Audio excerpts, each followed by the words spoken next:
So today, folks, we are talking about the Thai right wing, also known as Salim or Minions. These are some definitions we're going to have to talk about a little bit, the Salim and the Minions. We are joined again by Bleep. What are we calling you? B. B. Okay. Yeah. Welcome, B. Yeah. So who wants to define those two terms earlier, Salim and Minion, in this context? I think both terms are very contemporary in Thai politics. I'd say they are formed in like less than a decade. In Thai politics, it's very recent. Minion is like Minion in those animation movies. They're yellow. So after 2006, Prime Minister Thaksin Shinawatra, he tried to prize the King Ramanai by letting people wear a yellow shirt, which is the King Ramanai's color because he was born on Monday. So, Asian. Yeah. Monday is yellow, so yellow is their kind of shirt. So they wear that at the first time to pledge their loyalty to the king. I didn't know that actually, that Thaksin started that. Yeah, he's the one who started it. He's the Wow, one who that's started really ironic. This fuck up thing in this society. And that was for the civil service at the time. Yeah. I think civil service are mandatory to wear a yellow shirt on Monday, and another like organization like teacher. I studied in the private school, so the teachers are not civil servant, but they are required to wear it too because the director of the school wants them to. Yeah, for sure. Yeah, like it spread widely in Thailand, but we even got a wristband. Like a rubber wristband, yellow, say that I love King or something. Like it's a lot of merchandise. To show your loyalty to the king back then when it was 2006 and after Pantamit demonstration, Sonthi Limthongkul, is that like he used this royalist argument against Thaksin himself because he said that Thaksin want to dethrone the king or whatever. So Sonthi used this yellow shirt movement to be against Thaksin, and then after that, like few years later, there's a red shirt movement. So Thaksin should choose red because he thinks that red would be against yellow. That's all. He doesn't have any intention. Isn't it also the color of the Pheu Thai party color? No. Or Thai Rak Thai back then. Thai Rak Thai back then was blue. It's been dominated by blue, then white, then red. Red was the third color of Thai Rak Thai. Right. Yeah, the first color was blue. He is really blue blood. Thaksin is very conservative. He is very nationalist conservative. Yeah. He is kind of loyal. Not enough though. Not the right kind of nationalist conservative, which we'll get into later about some of the differences. Yeah. So basically, then the yellow shirt movement started, and I don't know when the term Salim came into. I think it was after the Suthep kind of movement. No. PDRC. In Kopopasor. yeah, PDRC when they kicked out Yingluck, that's when they started being called Salim, right? I think. Or was it after that? No. I think after 2010, when the red shirt movement became popular, and there's some people who disagree with red shirt, and the idea of the democratic regime has been spread wider in Thailand because when it was Thaksin, nobody talks about democracy, right? People talk about like, okay, I have a good life, my business run greatly, I get richer from my work, they paid me more, even in the civil servant, policemen, military, they got paid more when Thaksin was in power. So nobody talks about democracy. But after that, after Sonthi, the yellow shirt movement, they successfully kicked Thaksin out. So Thaksin needs to think about his strategy. So his strategy was that thing that you have done to me, you know, Sonthi or those royalist movement have done to him was not democratic. So he thinks that, okay, the way to come back is to promote democracy in Thailand, because he knew that he's going to win by number anyway, because his popularity and, you know, people love him. So he knows that he's going to win by number. So he can use democratic to promote himself and to use it as the movement, a red shirt movement motto, as the democracy movement. So that's why people see the contrast between two movements. You know, one, the movement from yellow shirt, and the other from the red shirt. So red shirt say it's democratic. We need to be like globalized because it's a new world order that every country in the world needs to be democratic. So and those Salim said like, oh, we love king. You know, all we want is king. Nothing is better than this. You know, like, what is democracy? Bullshit. I don't believe this shit. So they stopped using reason. You know, it's not rationality anymore. So that's why they call him Salim, because Salim is the word inside the coconut. You know, coconut has something to enclose it. So in order to open it, you know, you have to make them, right? So I thought it was a reference to those noodle like dessert. the collection of colors, or am I getting my information wrong? Okay. So that dessert was different. That was later, because like at first, it was closed by something, you know, by some cover. So they call those people because they compare those people to be stupid, right? So they have to be covered by something. So like a coconut that has a cover. So Salim is inside the coconut. So that's the root of the word. Right. You know, and this is much more complicated than I thought. I thought it was just like, oh, it's yellow. You know? No. And that's Sarim. Yeah. You know, it's different. It's that's the other thing. It's not Salim, but it's Sarim. Wait, is Salim Loling or Rorua? Salim Loling, but the dessert, Loling, right? Yeah, but dessert that you talk about it before is Rorua.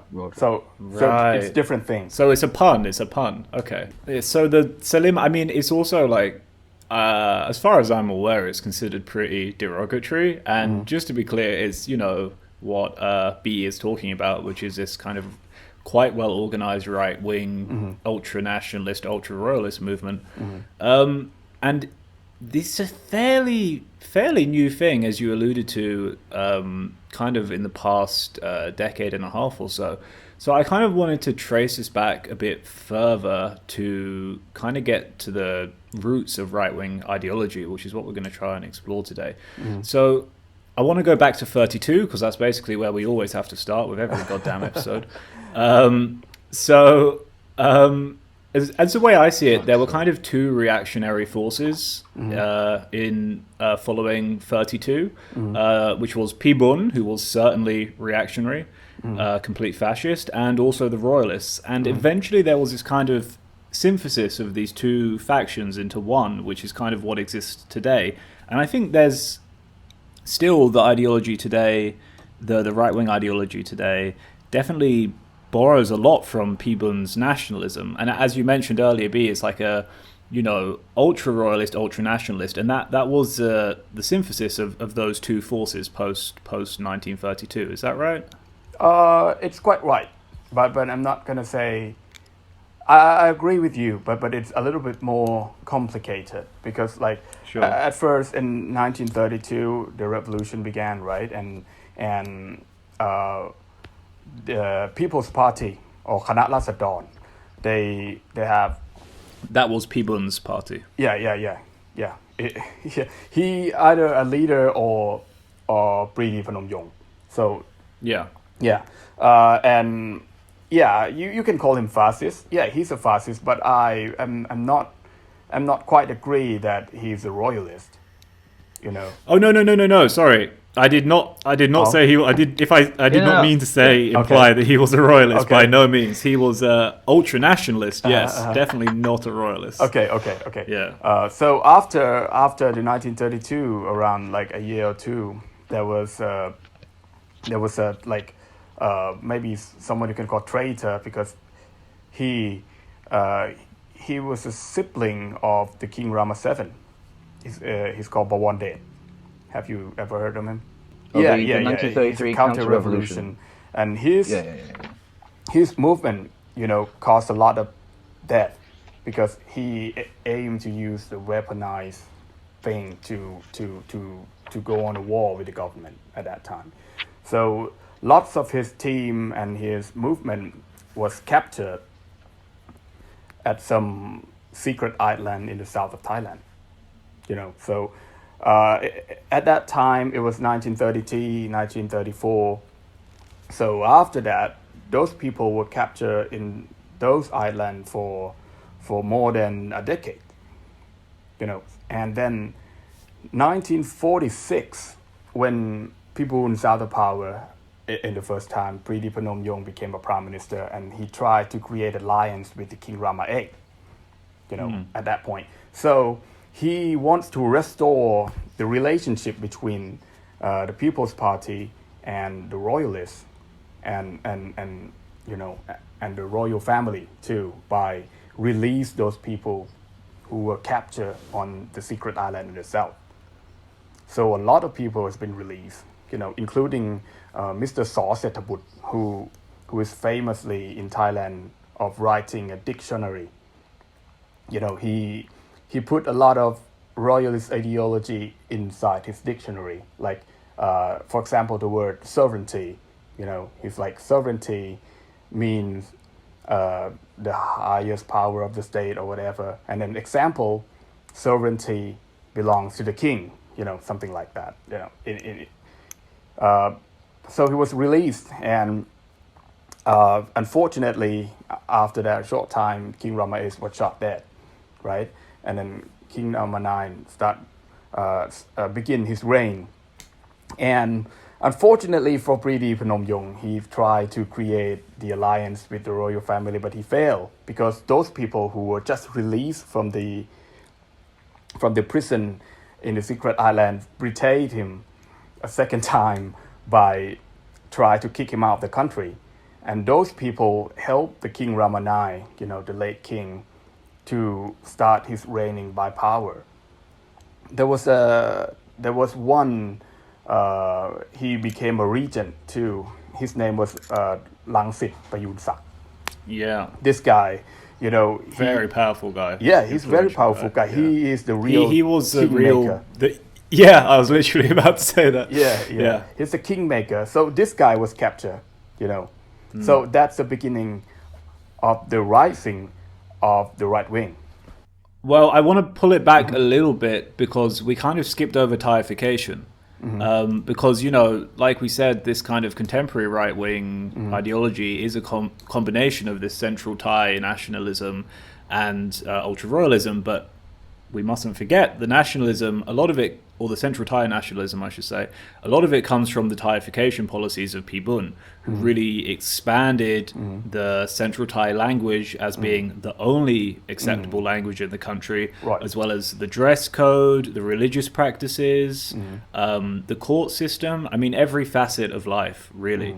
And that's a really important factor in terms of, for me, the conservative outlook on Thailand and the world is like this very central Thaiification mindset, and because they have this, the contemporary right wing have this fixation on what Thainess is and this definition of Thainess. And if you look back to Pibun's definition of what Thainess is in his 12 core policies? 12 cultural mandates. Cultural mandates. I think it's 12. Yeah. That aligns almost perfectly with the current right-wing conception of what Thainess is, plus adoration of the monarchy. Yeah. So I totally agree, but I was more emphasized on the kingmaker part. Sure. Yeah. But that one was right too. Yeah, it conservative as a whole, right? Not only the blue blood part. Yes, But unfortunately, 4 years later, there was a coup by Pibun Songkram again. But he hasn't done it by himself. He has Pao Siyanon and Pin Chunawan, who helping him to gain the power from the royalist people, like I said before. So for 6 years that he tried to be like opposed to King Rama IX, but eventually in 1957, his power was seized by Salip Thanarat, General Salip Thanarat again. So that's a thing that Thai people begins to love more and more fascist style of leader, right? Because Salip Thanarat himself, he is a very Chad Sangkhom, his party was literally he had the National Socialist Party. Like, you can't be more like on the nose than that when you've got the National Socialist Party as your party plus royalism. Yeah. So it's a perfect combination. Like I once heard the narrative that someone just do something illegal, and he just put that guy on the street and just like shoot them, in front of a lot of people. And then like people were like, I like this guy because like I like this style, like just kill him. He did something wrong. We have to kind of put this in context of the era as well, because this is a time shortly after China has fallen to the communists, and there was there was a huge Red Scare campaign. A lot of it was pushed by the USA as well, and like you said, I think this is really the start of the beginnings of the Bhumipol consensus era, right? Yes. It's the beginning of the it's the beginning of the Bhumipol consensus because like he came back from abroad permanently in the era of Salip Thanarat. King Bhumipol himself knows how to create alliance with the military for the first time, with Salip. So he and Salip together can abolish Pibun successfully.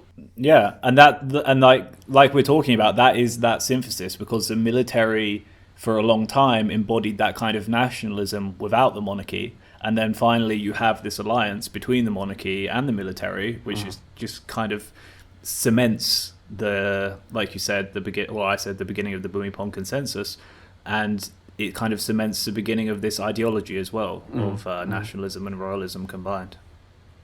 Yeah, so probably it. And then after that, 1980s, Prem Tinsulanon again, right? And 1987, Chachai Chunhawan, it begins the era of the politician again. So the democracy era, a little bit. Liberal democracy era, like after that. Although I would say quite a limited democracy as far as I understand it. Sure. Yeah, back then it was anything is limited. It's not really free and fair. Let's say this. Let's put it this way, and after that there was May. May. Black May. Black May, 1992, and then it's come back to be neoliberalism, Anand Panyarachun, and then 5 years later, Tom Yam Kung crisis. Well, sorry, let's just say a little bit. Black May was a massacre of protesters in Bangkok. Yes. And Bhumipol this was a very, very famous Bhumipol scene where he brought the military chief. Was it the chief? Yeah. And you mean Sunthorn? I think so. Sunthorn Kong Somphong. Yeah, Sunthorn. Yeah. He was the military chief, right? Yes. Brought him and the organizer of the protesters together in one room, and he said, both you guys go home.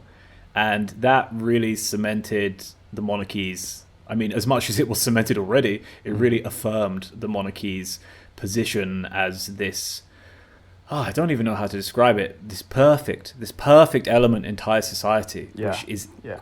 necessary to stop absolute chaos. Yeah, yeah. So Um, it's yeah. like I would say it is some kind of political consensus in Thailand that when you have like a lot of chaos, you have you can't decide what to do, then you go to the king and he will decide what to do. You know, like it becomes a tradition. It becomes custom in Thai politics. Yeah, yeah.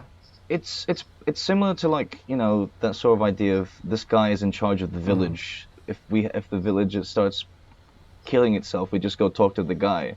It's sort of like that, but just on the national level. Well, for me, it's Solomon-esque, isn't it? Almost.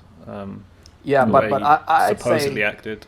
I'd say I'd say it could probably be a first time since the 1932 revolution that we established this custom in Thai politics.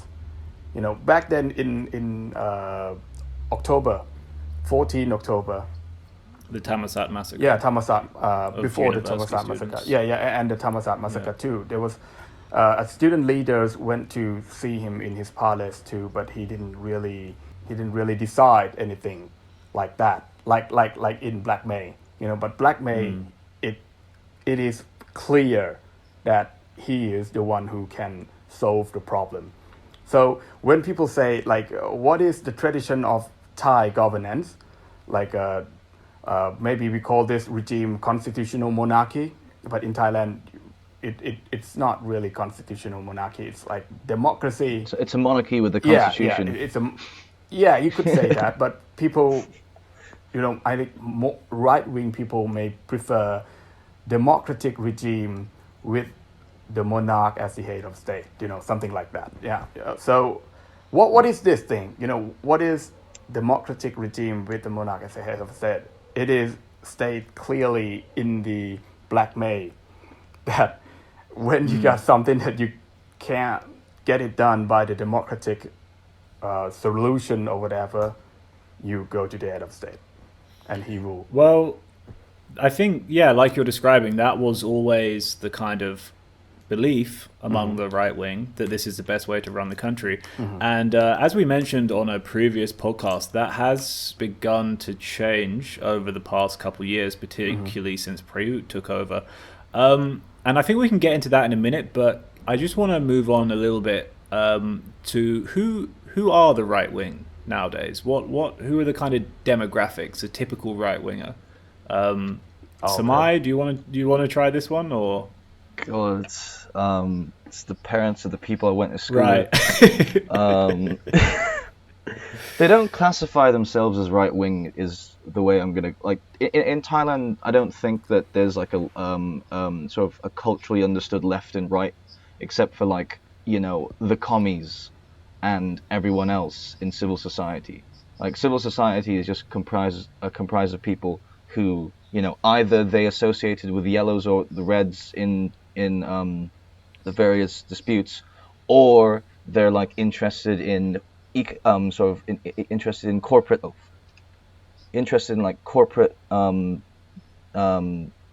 policies, or they're interested in like democratic policies. So like the division is sort of more about where you've come from, sort of, I would say. And so like the right wing is just the people who don't see anything wrong in the country. They just have ideology on all the time, and it's always like, oh, there's not really anything wrong. You know, the reason there's a bit of more authoritarian control is because X, Y, and Z, and they just explain everything. Everything has an explanation. Okay. Maybe I can specify this question a little more in that case, and maybe B, you can answer this. The ultra-royalists. In that case, the Salim, the minions. That's very different. Who are we talking? Who is your typical minion? Who's your typical Salim?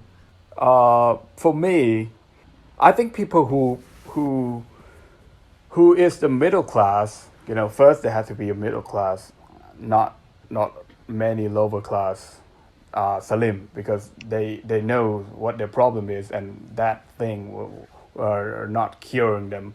So middle class who get the salary every month, you know, so they don't really be in any problem with the financial. Mostly they are civil servant, you know, because like they get the propaganda every day, you know, every month, every ceremonial that they have to join, you know, so those things were, you know, like were penetrate inside the mind, you know, like the ultra-royalists, I would rather define them as the people who actually believe that they are royalists.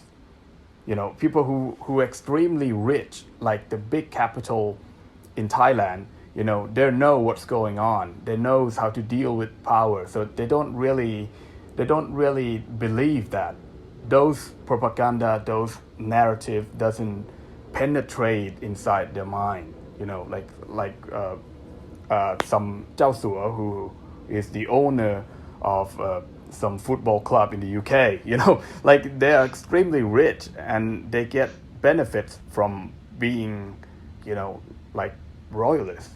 But I don't think I would also add that typically the people who are like, because you're kind of describing two types, right? Mm-hmm. So you're describing the royalists who are royalists as a result of just consuming the propaganda that's placed on them throughout their life, right? Kind of similar to what Samai was saying, but maybe a bit more hardcore. And then there are the ones who kind of do see through the bullshit, but accept it. And they know it works for them, right? I would like to add just one more type of right-winger, and that would be the medium to large-scale business owner. Now, I can't back this up in any way other than personal experience, but my God, are those people always fucking royalists, like such hardcore ones as well. And I don't know, I don't need to do some kind of psychiatric deep dive on them, but I don't know, maybe because they've got a piece of the pie already and they don't want to lose it, something like that. And also another one is teachers, typically. I from experience, state school teachers, especially in the administration part. Yeah. Not even state schools. Not even state schools. Really. Right? Not even state schools. It's no secret. I went to a nice school. Right. An expensive school, shall we say? An expensive school. One of the teachers, she said, like straight up to like, I think my friend was in like 9th grade, 8th grade. She was in 8th grade. They were talking about the Thammasat massacre. And the teacher was like, oh, and then people were dying, and then my friend, she says like, hey, well, like, why did they just execute like people and call them communists on site? And she's like, oh, well, they were a danger to society, blah blah blah. And it's like, how much more on the nose can you be? Sure. But but this is not like in a state school. This is not like in a school where the curriculum is completely decided by the government. This is in a school where there's just people who exist that are royalists or like right-wingers in this sense. They exist in society. I always thought they were just like, you know, on the internet or like on TV. But they're in society. They're amongst us. I had one experience I had talking to a Thai state school teacher, and she had the school had interviewed a black guy to get a job as a Farang teacher at school. I think he was American or something. Oh no! Sorry, he was African. He was Nigerian. And she goes, "Oh, I really hope they don't hire him." And I said, "Oh, why not?" And she goes, "Oh, because you know these Africans, they want to come to Thailand and destroy my country." And it's like, hun, sweetie, Nigerians are not. You know, sitting at home in Nigeria planning to go to Thailand to destroy it for whatever reasons. It's, So they're fucking reactionary. What's evidence that supports that he's gonna destroy Thailand? I don't fucking know, mate. What? Yeah. Okay. And they said something similar about, same person says something similar about hiring Muslim teachers as well. So there you go. So I mean, like let's talk about like It's just a racism that's just baked Yeah. into the Thai society. Yeah. So let's talk about the basically. kind That's all of it is. right-wing way of life, the lifestylisms, the values. So like we've mentioned before, wearing yellow. Also like supporting royalist institutions, like shopping at the Royal Project. That's a really big thing up north, for sure. And Golden place all the time. was that? My mother. Golden place all the time. My mother. Golden place. Sorry, is your mama Salim, Samai? Well, it's a bit of a... Can we Okay, not? Okay. This, we not? we don't need to do a struggle session. Okay. So yeah, other kind of right wing stuff, you know, like we said, the adoration of the monarchy. Typically, these people are very religious as well, and the kind of this kind of religion which is like hyper well organized, because you know working class people are very religious too, but it's typically less well organized. Like the kind of right wing religion, you know, they'll be connected to specific wats or monks who are all over the country, and they'll do these kind of road trips, and it's kind of with big groups and stuff like that in the minivans. This is all sound very strange to Farang, but I'm guessing you guys know what I'm talking about, right? Yeah. Minivans and like tour buses, Right. and they're like some guys Yeah. like in front, like just Yeah. just saying stuff, and it's like okay. It's like And these are always Salim, I swear. Maybe I'm wrong, but just in my head, you guys are nodding, so... I think the people who sort of organize them definitely Yeah. are, and like the vast majority of people who attend these things definitely are. But like if I think that if like a more working class person like has the opportunity to do something like this, they'll join in, not because like you know of their other political affiliations, but just because of the whole religion aspect. But this is definitely a big lifestylism in the country. Absolutely. And it's definitely a right-wing one for whatever reason. Yeah, for sure. And, you know, like we said before, these people support coups almost unanimously. I can't think of any coups that haven't been supported by the right-wing historically. And, you know, terrified of change. And then this is and also terrified of the external or internal forces destroying Thailand, like I kind of mentioned before. And I mean, they're called conservatives. yeah, exactly. I mean, in this They want sense, to conserve your old order. in this sense, they're pretty typical of conservatives worldwide. But I want to get into some of the kind of contradictions and the kind of oddities in right-wing thought. So, like, many are very pro-big government, which is unusual worldwide. Typically, conservatives are, you know, not like that. But they, you know, like they like the existing welfare state, but they seem very strictly opposed to expanding it, right? Yeah. Bismarck, right? Thinking about Bismarck, social welfare, not because he thought people deserve social welfare, but because it keeps the masses placated. People aren't going to like come and burn down government if they are like, you know, if they're at a certain level of subsistence, like they can survive, you know, they're fine. So as it's less of a we like welfare. It's more of a we have enough money to afford our own healthcare anyway. If these people have welfare, they'll think maybe they can be like us, and then they'll stop worrying about the actual like you know real societal problems, and they'll just try and internalize everything on themselves and basically give themselves depression. I mean, genuinely, that's how it happens. I would add one thing, which is like what little welfare there is already has, other than healthcare, has always been kind of framed as a gift from the monarchy. And whenever a new government comes in and says, "Oh, we want to do a big, you know, welfare push on whatever program," then there's resistance because you're giving the people something which is from the government, not from the monarchy, and that's going to be a problem. And I think that was one of the big problems with Thaksin, right? Is that people were scared he would replace the monarch because he gave people basically universal healthcare. Yeah, like throw them a bone, you know, like and they satisfied with this bone they got, you know, and they will, you know, just like when Thai people said like when you hit the dog, just don't let the dog go through in the corner, you know, like when they have nothing to lose, they just come back and bite you, come back and fight, and then they just like okay, just give them something and they will stop bothering you, you know, like it's like. It's like a father and son, you know, when son is crying, you know, I want this, I want that, and you just give him something and they'll just stop crying. You know, like I think this is like Thai people mode of thought, like it still be a patriarchy thing, in Thailand. So this kind of You could call it despotic paternalism, if you will. I know that's a classic one. That's a classic one. Yeah, it's from Sarit as well.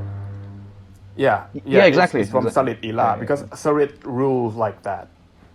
He's the one who started it, and continue to use it by Brahim or whatever, and until today, Prayut is trying to be that, but he's kind of suck, So, so he just don't have the potential to be. So, speaking of Prayut, can we talk about how during his premiership, the narrative has kind of shifted? Because like you said before, a lot of the time, right-wingers would say, or royalists would say, we want to have a democracy with the king as the head of state and at the top making the final decision. Right. And that discourse has shifted quite a bit to people now just openly saying we want an absolute monarchy and we don't want to pay any heed to democracy whatsoever, right? Yeah, because like it's gone too far that in the 2014 coup, needs justification. I think from that point, from Suthep Thaksuban, PDRC, he doesn't have the any ultra-royalist protester. Yeah. So he protest leader. What are you talking about? He's lovely. He seems nice. I never said he didn't seem nice. Good point. Good point.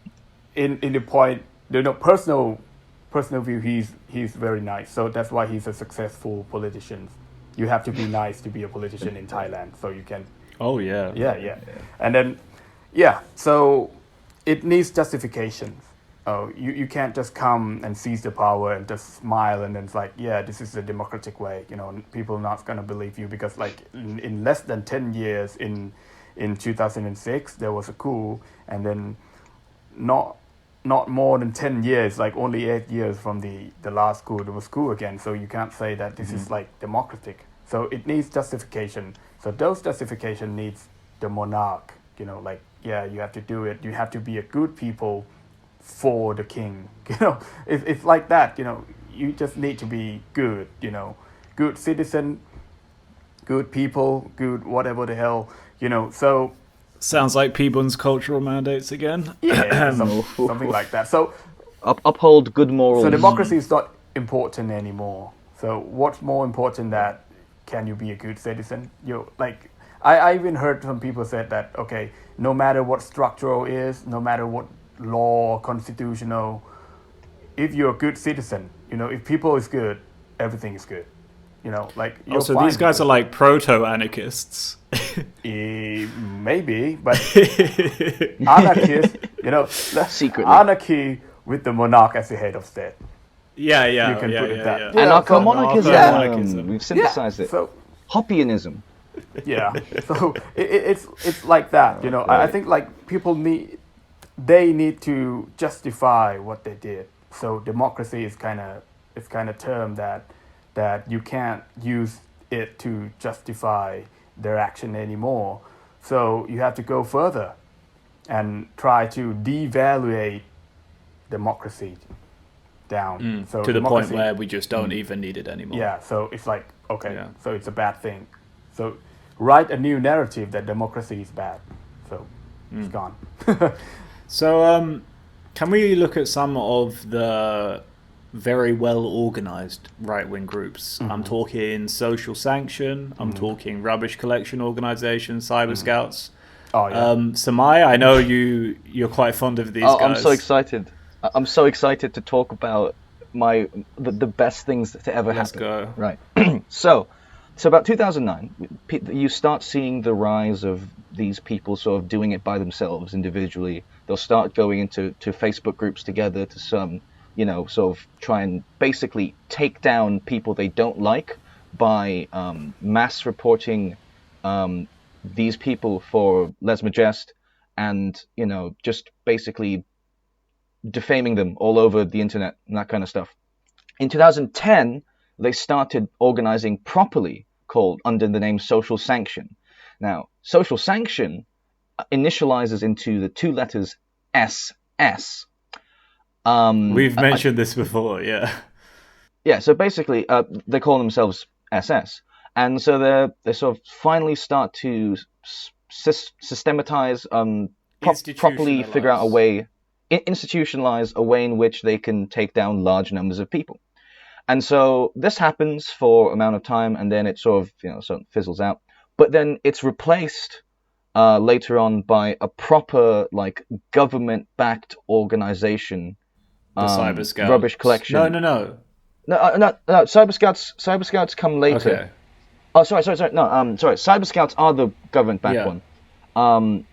Yeah. Okay. Let me correct that one. So what happens is Cyber Scouts come out and Rubbish Collection Organization come out. Cyber Scouts are sort of non-government aligned, but funded. They do receive some funding. I thought they were very government aligned. They work with the government, but they're not like part of the government. They're funded by the government. You see what I'm saying? That's not the same thing as being part of the government. Okay. I mean, like relationship. The RCO. I mean, maybe not on paper, but listen. I agree. And with this was you, during. This was during a. Wait, sorry. Was this under Preut or was this pre-Yingluck? Cyber Scouts are pre-Yingluck times. Yingluck comes around and she starts trying to phase out Cyber Scouts, sort of get rid of them, and then after she's gone, they're back, basically, and they're also back, and the RCO is back. Can I add something here, which is that Cyber Scouts is specifically targeted at school kids through schools officially. So what they do is they get school kids and they basically bring them in for ideological training, and I guess I don't know how to describe it. It's a part of ideology training, but like learning who your enemy is, right?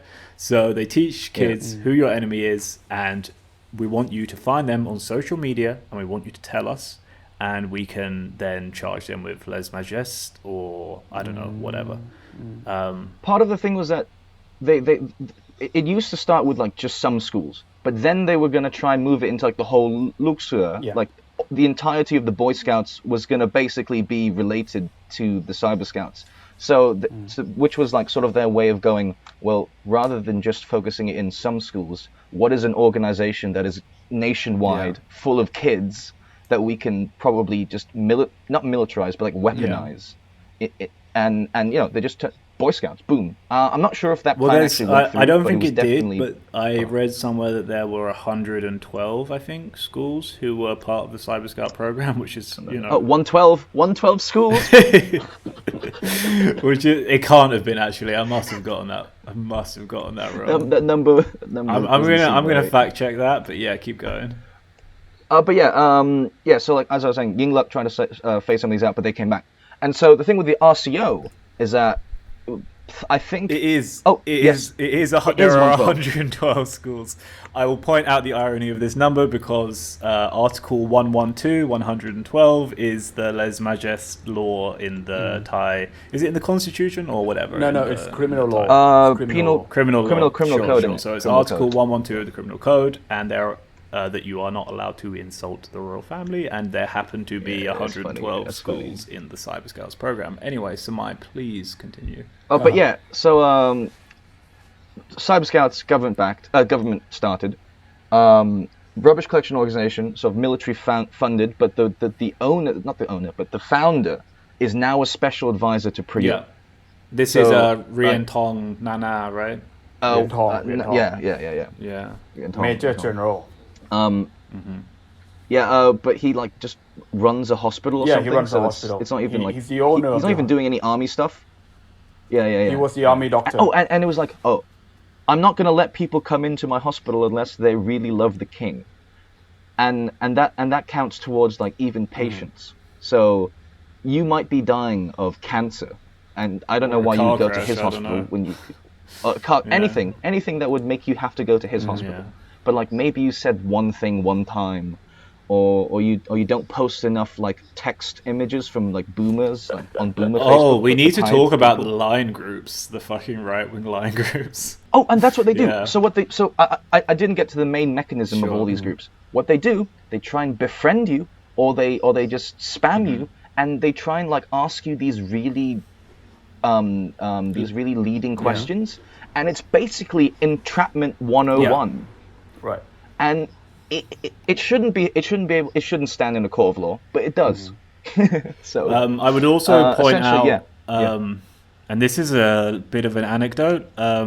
I knew a guy whose girlfriend worked for it was like a ad campaign agency in Bangkok, and they would like basically make bots to promote, product launches, stuff like that. And they were subcontracted out by the government to make a load of fake Facebook profiles. This was just after the Prayut coup, and their point was to befriend, whoever, people who supported Yingluck or people who were anti royalty, and try and befriend them so that if they posted something on their private Facebook wall or something like that, then they could see it and report them for lèse-majesté. So, I mean, there are other shadier organizations other than the ones you mentioned. So there's a lot of this shit going on, for sure. Yes, but for me, I don't see any successful, like established, like right-wing group. Yeah, because like... What about Thai Pakdi? Thai Pakdi, everybody knows that they are not good enough. Like they, like... You can see from its image, from their logo is not even looks proper.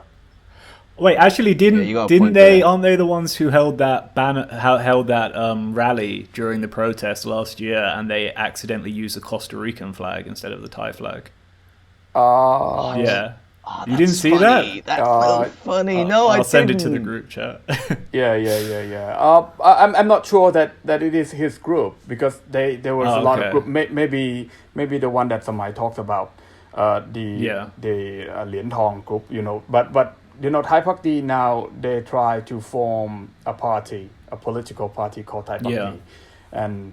Like the feedback is not very good, because people know that this group is too extreme, like the real royalists, they don't want to go too extreme. Like Rien Tong group, like rubbish collection, that was too extreme. Like my hospital doesn't heal buffalo, buffalo in Thai is stupid red people. Shirts. Yeah.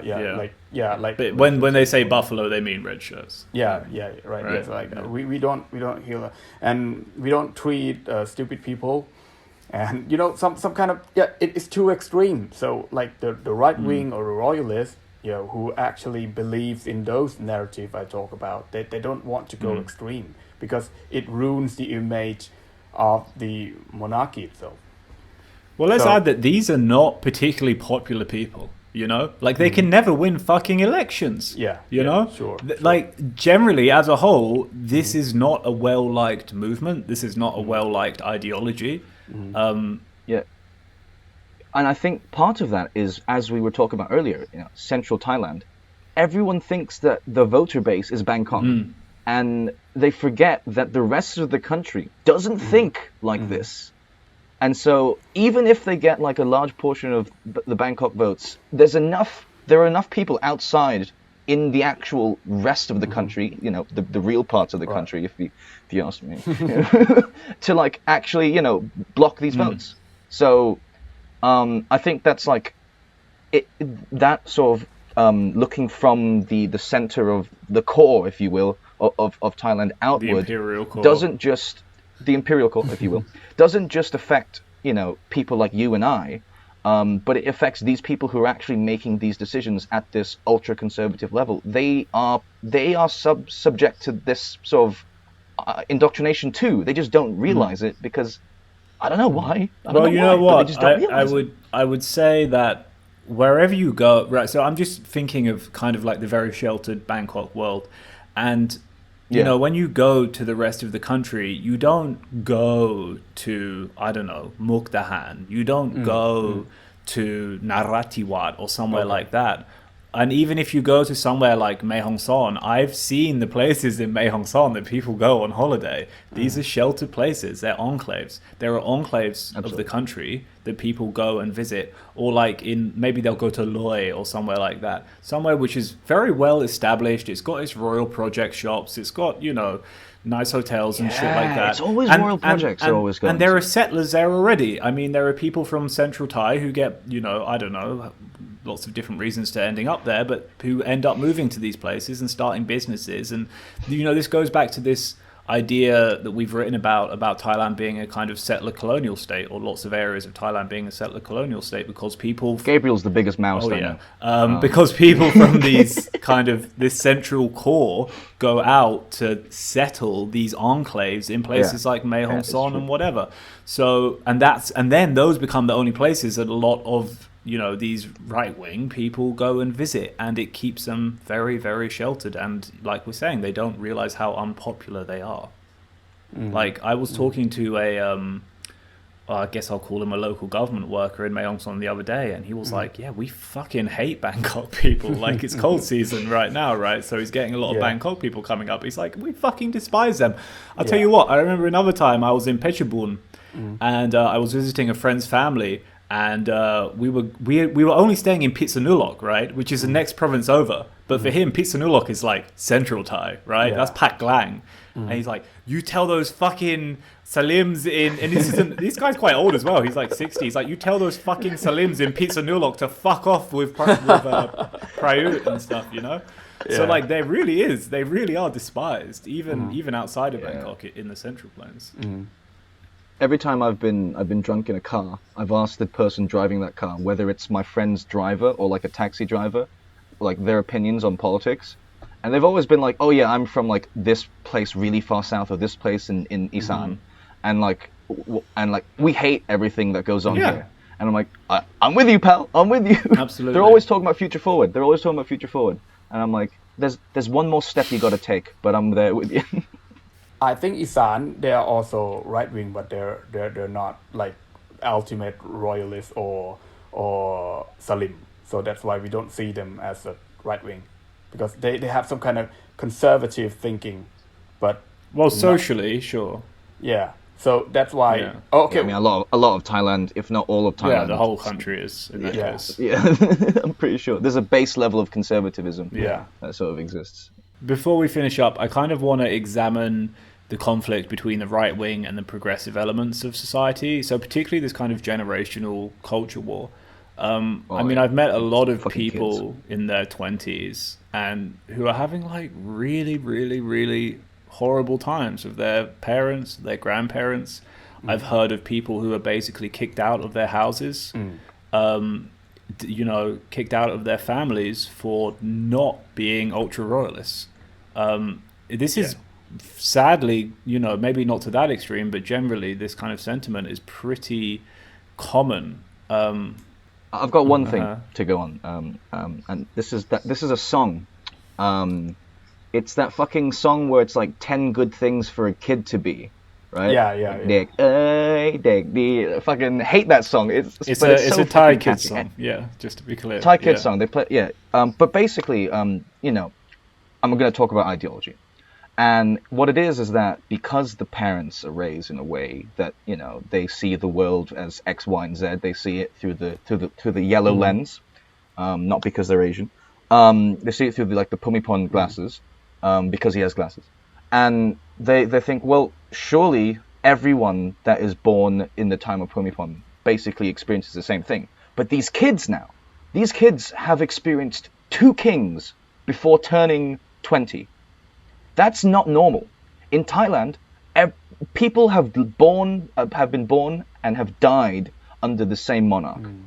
So now that they see that, actually the monarchy isn't Pumipon, as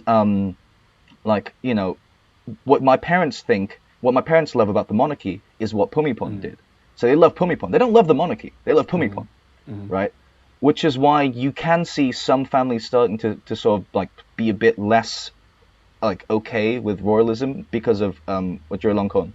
So, but to come to the whole generational divide between the progressives and the conservatives, the youth that are now sort of starting to take up this pro-democracy sort of more republican sort of ideology, they can experience this because of that shift and that break in the national like ideology, the royalist realism. Of the royalist realism. All these kids, they're exiting the royal palace, and basically the reason they can do that is because they're still within their political education years. They're like their ideas of the world are being shaped currently still. Their parents are preoccupied, either with maintaining the amount of money they have or making money.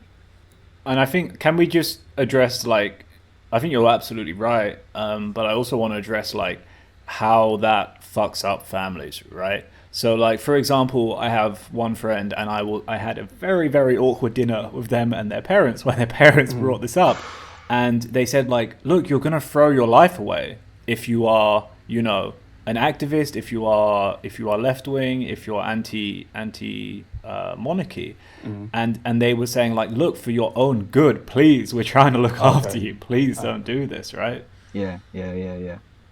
It's the whole like just keep your head down and keep going. That's the national ethos, because of, like, dare I say, Buddhist elements, for one. I mean, obviously Thai conservative elements that also comes into play, but it's like the whole just look down and just go on your own way. Like, that's why we have tolerance of LGBTQ people. We don't have acceptance, we have tolerance, because it's more like it's your business, you just do your own thing.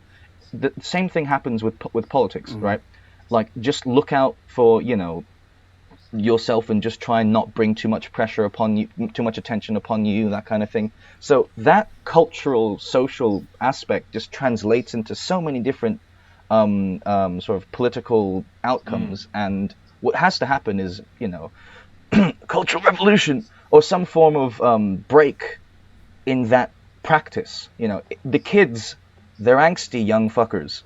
They're rebellious. I'm not going to say, like, by nature, because that implies a whole argument that I don't actually agree with. To that but either, exactly. But basically, because of factors, they can be rebellious, and therefore they're not going to behave in the same way that they have seen other people behave, because they're not necessarily, like, in the same mindset that they need to behave like this to survive. There's been a break in the royalist realism, basically.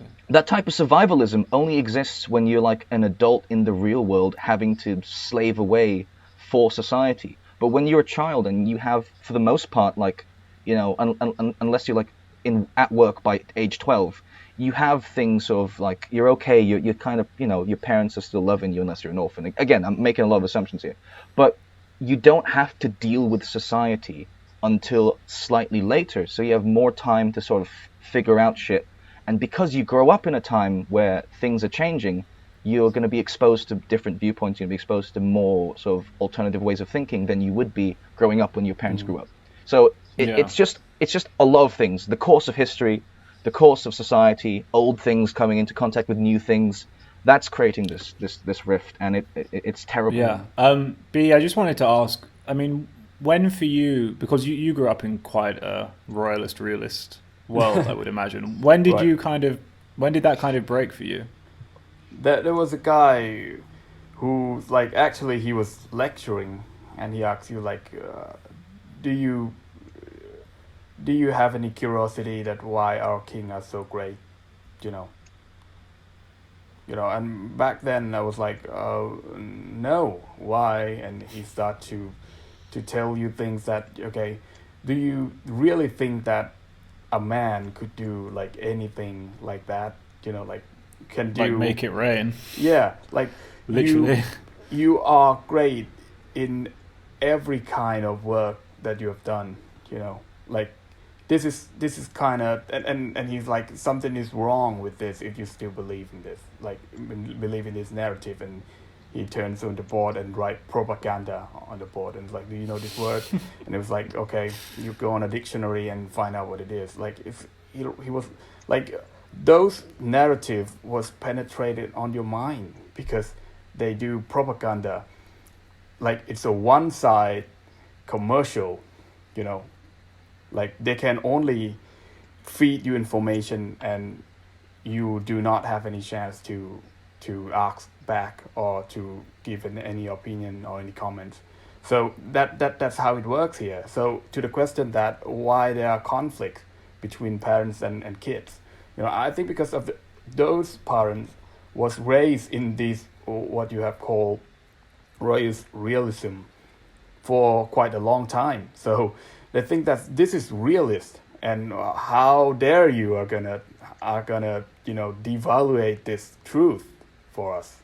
So if you don't accept this, get out of my house. It's not only happening in Thailand. In the US, in the UK, you have that too, but it's not about this topic. It's about maybe religion, maybe like we heard from many movies, from many songs that they don't stay at home. They just go out and find yourself a work and then create your own life. Like somebody said, like, okay, I want to have different lifestyle, not like this. So I'm not gonna be here. I'm not gonna be stuck here.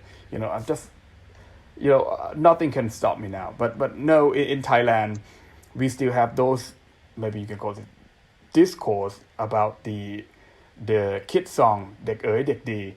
You have duties to do, how to behave like a good kid. You got to behave like this. So that's why you have to stick to your family. So when you hear someone say that, oh, I don't live with my family because our opinions cannot go together, you'll be like, oh, these kids are not a good kid. You're a bad kid because you don't listen to your parents. So I think there's a different here in Thailand that people need to tolerate with their family because they just want to be look good in the society that they behave as a good kid. So that's not only about the topic of the right wing that we're talking about today. So it's lots of things, like parents want kids to raise as the boss. You got to be a soldier, you got to be policeman, civil servant, sheriff. Why don't people think that, okay, someday you're gonna grow up to be artist, or even be a musician? Nobody thinks that because that's not how good citizen in Thailand works. So it is like you gotta behave like the ideal type that Thai state has been established, like you say, Thaification, for example. Yeah, I think a lot of it ties back to Thaification. I think a lot of it ties back to Sarit era, and then we've seen it all gradually kind of synthesized with new developments like Thaksin and Prayut, and that's kind of where we are today. And I think that kind of rounds things off quite nicely. I think it's interesting because like when you say Sarit, most parents in this era grew up in Sarit era. Yeah. So maybe there's some connection between Sarit and then Prem, right? And then there's been Thai-fi enough to say that to the kids, Yeah. All right. Nice one, guys. Should we call it a day? Sure. Yeah. All right. So thanks for listening to our lovely viewers. And we have some news coming soon on Dindang, some big news. So stay tuned for that. Although actually it'll probably be announced by now because this episode's not going to be released for like 2 weeks. So yeah. All right, folks. Take care of yourselves and don't report us to the government. All right. Bye-bye. Okay. You too. Take care. Bye.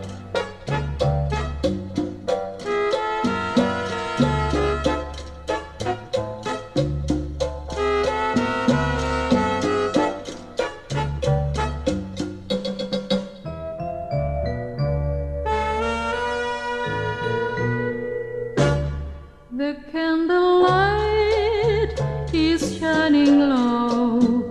My only love, I'm missing you so. I know I've lost, but still I dream of you. I hope and dream till all my dreams come true. Just by the candlelight, you used to hold me tight.